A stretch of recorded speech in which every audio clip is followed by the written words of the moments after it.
આ છોડવાડાને જય શ્રી રામ જય શ્રી રામ જય શ્રી રામ જય શ્રી રામ જય શ્રી રામ જય શ્રી રામ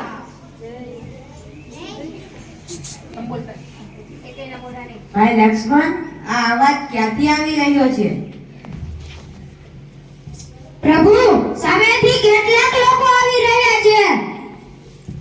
જરા ધ્યાનથી જુઓ, એ લોકો કોણ છે?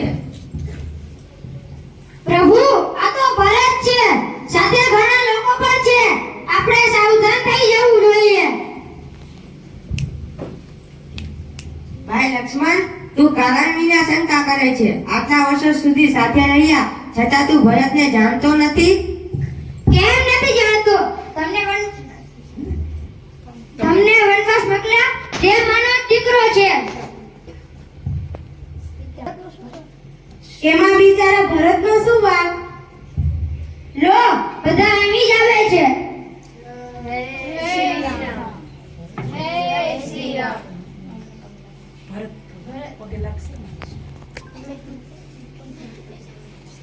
બરાબર છે.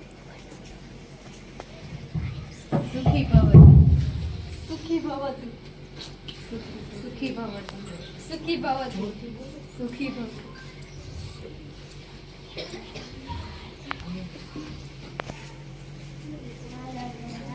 તમે બધા આ બાજુ આમ નવી છોકરા બાજુ ભાઈ ભરત, પ્રભુ, તમને વનવાસ થયો તેમાં મારો કોઈ જ વાંક નથી. હું તમને લેવા માટે આવ્યો છું. તમે અયોધ્યા પરત ફરો. તમે જ રાજા બન્યો. બધા નગરવાસીઓની ઈચ્છા છે કે તમે અયોધ્યા પરત ફરો. ભાઈ ભરત, હું તારા પ્રેમને જોઈને ખૂબ પ્રસન્ન થયો છું. પરંતુ હું માતા પિતાના વચન પાલન માટે વનમાં આવ્યો છું અને હું વનવાસ પૂરો કરીને જ અયોધ્યામાં પરત ફરીશ. તમારે અમારી સાથે આવવું જ પડશે. તમારા વગર પ્રજા દુખી છે. પ્રજાને સુખી કરવી એ જ રાજાનું કર્તવ્ય છે. નગરજનો, આ સમય માતા પિતાના વચન પાલન કરવું એ જ મારો સૌથી મોટો ધર્મ છે. ભરત મારો ભાઈ છે. જ્યાં સુધી હું વનવાસ પૂરો કરી પરત ન ફરું ત્યાં સુધી ભરત તમારા સુખ દુઃખનું ધ્યાન રાખશે.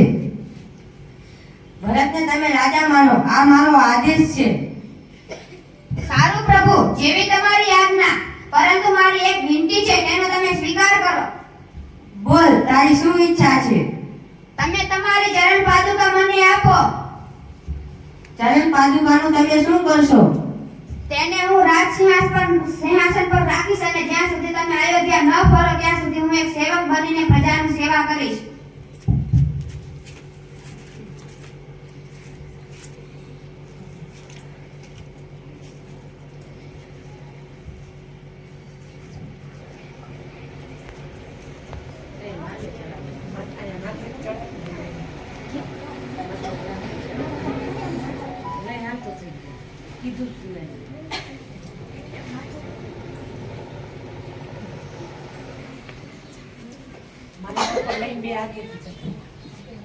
જય શ્રી રામ જય શ્રી રામ જય